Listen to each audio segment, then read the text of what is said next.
Hi, my name is Howard Clark. I am a photographer, about 55 years of experience with camera gear at the enthusiast and professional level. I am an active member of 2 camera clubs, Frederick and Gaithersburg, and 2 art associations. I've been teaching at FCC since June. During that time, I've created a set of 4 courses.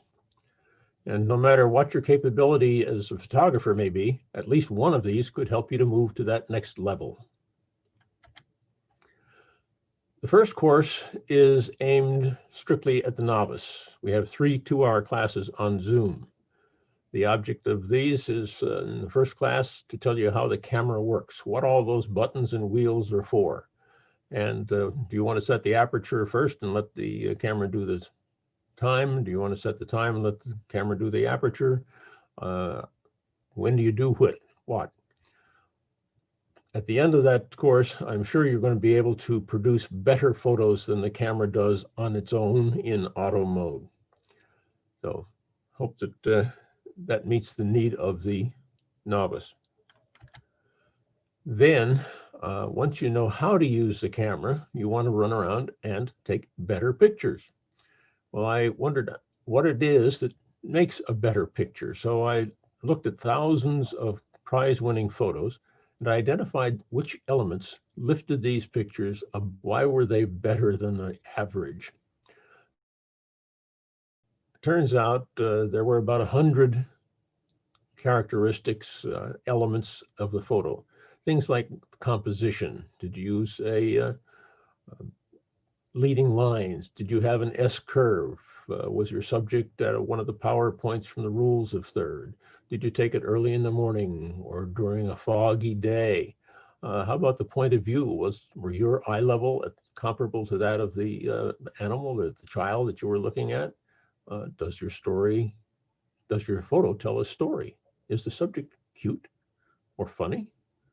Does the picture ask questions? These are some of the kinds of elements that can move your photo from an average to a great one. 2 classes. First is a lecture and the second a critique. And that's appropriate for novice to professionals, anybody with a camera. Once you've been taking a lot of pictures, maybe thousands of them, they're someplace. They could be on your computer. They could be on a hard drive someplace. They could be on a thumb drive. They could be stored in the cloud. They could be in the camera on some floppy disks. They could be all of those places. And that's no good. They probably aren't organized, and I bet you don't have any backups either. The purpose of the 3rd course, Digital Photo Management, is to show you how to name, safely store, and retrieve any picture you've ever taken. It's a 1 2-hour lecture, good for anybody with a camera. Finally, while you may have a lot of good pictures, in many cases they could be better. You need to edit them. Is there a beer can in that picture that you wish wasn't? You can erase it. Are the telephone lines going through the picture? You can erase them. Is there a branch poking in from the side that messes up your picture? If it screws up the sky, you can erase the branch. Is the water flowing out of the image on the left-hand side because the horizon isn't level in your photograph? You can fix that.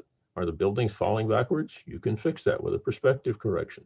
Lots of changes can be made to improve the picture after you've taken it. And this course, Introduction to Editing, takes 2 2-hour lectures. It's good for anybody with a camera, and we will not be using any of Adobe's software.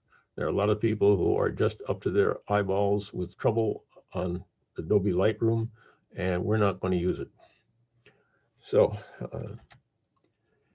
if creating pictures that go on the wall is your goal, rather than just snapshots that sit on your camera or in your hard drive and collect virtual dust, then I'd urge you to consider one of these classes, and more are in the works. Well, thank you for listening. I hope to see you soon.